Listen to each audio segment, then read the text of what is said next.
Hello everybody. तो कैसे हो आप लोग। स्प्रिट सोर्स सोवरिंग के लेटेस्ट एपिसोड में आप सबका स्वागत है। अगर आपने प्रीवियस एपिसोड्स नहीं देखा तो देख लेना, अगर देख लिया है तो अच्छी बात है। तो फिर चलो इसको स्टार्ट करते हैं। तो एपिसोड की स्टार्टिंग में हम देखते हैं जहाँ पे सिंग्यू एंशिएंट विलो ट्री के इनहेरिटेंस को एब्जॉर्ब कर रहा था, उसके कोर को। तभी पीछे से बाटियान का आवाज आता है जो कहने लगता है लिu यून बहुत टाइम के बाद में मिल रहे हैं। अब उसकी आवाज सुनते ही वहाँ पे सिंग्यू सोचने लगता है इसे पता नहीं चलना चाहिए कि ह्यूमन रेस का लिu यून और डीमन रेस का लो यान एक ही है। ये सब कुछ सोचते हुए हम देखते वो वहाँ पे मास्क लगाने लगता है और वो कहने लगता है ओ तो तुम यहाँ पे आ गए। अब उसकी बातें सुन के दूसरी तरफ वहाँ पे बाटियान कहने लगता है सच में मानना पड़ेगा, डीमन रेस में तुम अकेले आने की हिम्मत कर सकते हो और तुमने तो यहाँ पे एंशिएंट विलो ट्री को भी खत्म कर दिया। बट तुम चिंता मत करो, आज मैं तुम्हें यहाँ पे पूरी तरीके से खत्म करूंगा। उसकी बातें सुन के सिंग्यू कहने लगता है अगर तुम मुझे मारना चाहते हो तो अटैक क्यों नहीं करते। उसकी बातें सुन के दूसरी तरफ वहाँ पे बाटियान कहने लगता है मैं किसी का फायदा नहीं उठाता, बट अब फाइट के लिए रेडी हो जाओ क्योंकि मुझे एक बहुत ही अच्छा फाइट चाहिए। इतना कहते हुए हम देखते वो वहाँ पे सिंग्यू के ऊपर अटैक करता है, बट वहाँ पे सिंग्यू बहुत ही स्पीड में उसके अटैक से बचते हुए उसके पीछे आते हुए कहने लगता है तुम्हें पता है सारे ह्यूमंस एक जैसे नहीं होते, तो तुम क्यों ना अपने इनर वॉइस को सुना करो, उनके थॉट्स को, ना कि तुम अपने माइंड की बातें सुनो। अब उसकी बातें सुन के वहाँ पे बाटियान गुस्से में कहने लगता है ये सिर्फ मुझे यहाँ पे लो यान बोल सकता है,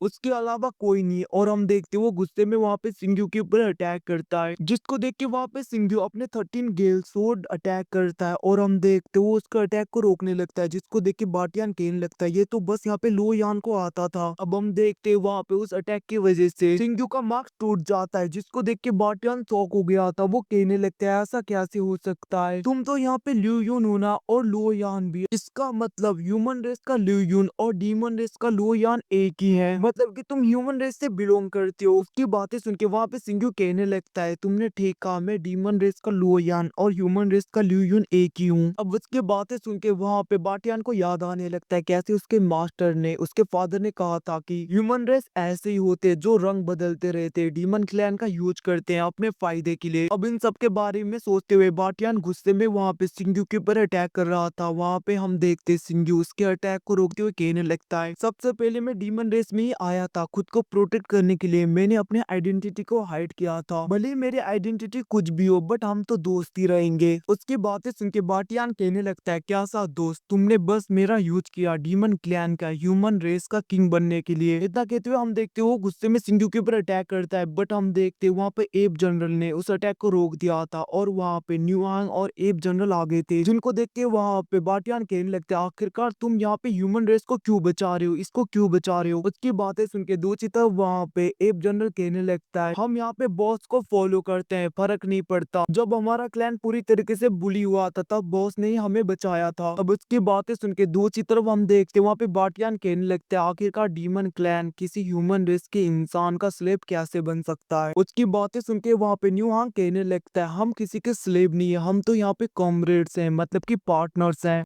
अब उसकी बातें सुन के बाटियान कहने लगता है क्या पार्टनर, आखिरकार यहाँ पे ह्यूमन रेस और डीमन रेस कैसे पार्टनर बन सकते हैं। तभी हम देखते हैं वहाँ पे मिंगसी और उसकी सिस्टर आ गई थी, जहाँ पे छोटी वाली कहने लगती है ब्रदर आपने क्यों नहीं बोला कि फॉर्मेशन को ब्रेक करना इतना ज्यादा मुश्किल होता है। अब हम देखते हैं वहाँ पे मिंगसी और वो लोग कहने लगते हैं हम यहाँ पे आग से और पानी से गुजरने के लिए भी तैयार है, बट हम अपने ब्रदर को कुछ नहीं होने देंगे। अब उसकी बातें सुन के हम देखते वहाँ पे बाटियान कहने लगता है आखिरकार तुम लोग ये क्यों कर रहे हो। अब उसकी बातें सुन के मिंगसी वो लोग कहने लगते हैं क्योंकि हम फैमिली हैं और हम अपने फैमिली को प्रोटेक्ट करेंगे, कुछ नहीं होने देंगे। अब उसकी बातें सुन के बाटियान को उस बच्चे की याद आती है, जब वो छोटा था उस लड़की ने भी बोला था फैमिली मेंबर्स एक दूसरे को प्रोटेक्ट करते हैं। अब हम देखते हैं उनकी बातें सुन के वहाँ पे बाटियान फिर से गुस्सा होते हुए उसके ऊपर अटैक करने के लिए पूरी तरीके से तैयार हो गया था और वो सोर्ड अटैक करता है, थंडर सोर्ड अटैक, जिसको वहाँ पे सिंग्यू अपने स्पेस पावर का यूज करते हुए रोकता है, जिसको देख के बाटियान शॉक हो गया था। और हम देखते सिंग्यू कहने लगता है तुम लोग चिंता मत करो, ये मुझे हार्म नहीं पहुंचा सकता, तो तुम लोग यहाँ से जाओ। इतना कहते हुए हम देखते वो वहाँ पे स्पेस पोर्टल को ओपन करता है, जिसके अंदर सब लोग चले गए थे, जिसको देख के बाटियान कहने लगता है तुम्हारे पास में मौका था, तुम यहाँ से जा सकते थे, आखिरकार तुमने उन्हें क्यों जाने दिया। उसकी बातें सुन के सिंग्यू कहने लगता है फैमिली यही होता है, हमें एक दूसरे को प्रोटेक्ट करना पड़ता है, फर्क नहीं पड़ता कैसा भी सिचुएशन हो। अब उसकी बातें सुन के दूसरी तरफ हम देखते हैं बाटियान को फिर से उस लेडी की याद आती है, जहाँ पे उस लड़की ने कहा था कि मैं तुम्हारा नाम भी उस ट्री में लिखूंगी ताकि तुम प्रोटेक्टेड रहो। अब उसकी बातें सुन के वहाँ पे बाटियान कहने लगता है उसने भी यही कहा था। आखिरकार यहाँ पे राइट और रॉन्ग क्या है? बट फादर ने तो कहा था कि ह्यूमन रेस पूरी तरीके से अच्छे नहीं होते और वो लोग यहाँ पे दूसरों का इस्तेमाल करते हैं। उसकी बातें सुन के हम देखते वो वहाँ पे अपनी एनर्जी को रिलीज करने लगता है। दूसरी तरफ वहाँ पे सिंगू कहने लगता है आज इस बैटल से तुम्हें पता चल जाएगा कि राइट क्या है और रॉन्ग क्या है। उसकी बातें सुन के बाटियान कहने लगता है तुम मुझे फोर्स नहीं कर सकते। और हम देखते वो गुस्से में अटैक करने के लिए बढ़ता है। सिंगी भी वहाँ पे फिनिक्स फ्लेम का यूज करते हुए उसके साथ में फाइट कर रहा था और हम देखते वहाँ पे सिंगी बहुत ही आसानी से उसे रोक रहा था। तभी हम देखते बाटियान उसके ऊपर अटैक करता है बट वहाँ पे सिंग्यू अपने पाव का यूज करते हुए उसके स्वॉर्ड को बस 2 उंगलियों से रोकते हुए पीछे कर देता है। जिसको देख के दूसरी तरफ न्यूहांग कहने लगता है सच में बॉस बहुत ही ज्यादा खतरनाक है। ऐसा लग रहा है कि बॉस अब यहाँ पे पूरी तरीके से सीरियस हो गए हैं। दूसरी तरफ वहाँ पे बाटियान भी अपने लाइफ एसेंस को जला रहा था जिसको देख के सिंग्यू कहने लगता है तुमने पहले मेरे ऊपर अटैक नहीं किया था तो इसलिए मैं भी यहाँ पे स्पेस पावर का यूज नहीं करूंगा। अब हम देखते वहाँ पे बाटियान अपने पूरी ताकत को लगाते हुए सिंग्यू के ऊपर अटैक करता है जिसको देख के वहाँ पे सिंग्यू अपने फिनिक्स फ्लेम का यूज करते हुए उसे रोक रहा था। और हम देखते बाटियान कहने लगता है इस लाइफ में तो नहीं हुआ बट अगले लाइफ में जरूर हम ब्रदर्स होंगे। अब हम देखते हैं उसके अटैक को वहाँ पे सिंग्यू का फिनिक्स रोक रहा था तभी वहाँ पे सिंग्यू अपने गोल्डन फ्लेम मतलब कि सन फ्लेम का यूज करता है जिसको देख के बाटियान कहने लगता है ये तो यहाँ पे गोल्डन क्रो ट्राइब का फ्लेम है जो कि थंडर अटैक को ओवरकम कर सकता है। और हम देखते हो गुस्से में कहने लगता है आखिरकार तुम्हें क्या कर रही हो और तुम यहाँ पे ली यून के साथ में इतना ज्यादा लॉयल कैसे हो सकती हो? तुम्हें पता है ना ये यहाँ पे ह्यूमन रेस का है। उसकी बातें सुन के दूसरी तरफ वहाँ पे वो कहने लगती है फर्क नहीं पड़ता वो ह्यूमन हो या क्या हो। जब यहाँ पे पूरे डीमन क्लैन ने मेरे फैमिली को डिस्ट्रॉय कर दिया तब यहाँ पे मास्टर ने ही मुझे बचाया था और उन्हें ही मुझे प्रोटेक्ट किया था। तुम खुद बताओ अगर तुम्हें यहाँ पे कभी कोई ऐसा ह्यूमन मिले जो तुम्हारे साथ में अच्छा बिहेव करे क्या तुम उसके साथ में ऐसा ही करोगे? क्या तुम उसे मारोगे उसके साथ में गद्दारी करोगे? अब उसकी बातें सुन के दूसरी तरफ हम देखते हैं वहाँ पे वो बहुत ज्यादा इमोशनल होने लगता है। उसको उसी लड़की की याद आने लगती है क्या से वहाँ पे बाटियान ने उसे मार दिया था। उसे तो पता भी नहीं था कि उसकी कोई गलती नहीं है। और हम देखते हैं वहाँ पे दूसरी तरफ बाटियान कहने लगता है उसने भी ऐसा ही ट्रीट किया था। बट हम देखते हैं दूसरी तरफ वहाँ पे सिंह पूरी तरीके से उसके ऊपर अटैक करता है जिसकी वजह से बाटियान बहुत ज्यादा इंजर्ड होकर नीचे गिर गया था। वो कहने लगता है मैं हार गया अब तुम मुझे मार सकते हो तुम्हारे हाथों से मरूंगा तो मुझे उतना भी रिग्रेट नहीं होगा। अब हम देखते सिंह सोड लेके उसकी तरफ बढ़ता है बट उसे नहीं मारता। वो कहने लगता है मैंने कहा ना हम अभी भी फ्रेंड है बहुत ही अच्छे है। और हम देखते हैं उसको उठाता है दूसरी तरफ तभी वहाँ पे गोल्डन लाइट आने लगता है जिसको देख के बाटियान सिंह को धक्का देते हुए कहने लगता है फादर आ गए। अब हम देखते हैं तभी वहाँ पे डीमन क्लैन का ग्रेट एम्पर आ गया था जो कि यहाँ पे एम्पर सुजुकी होता है। और वो कहने लगता है मैंने कहा तुम्हें यहाँ से जाने के लिए। और हम देखते हैं इसी के साथ में एपिसोड खत्म होता है। Thanks for watching bye see you again guys.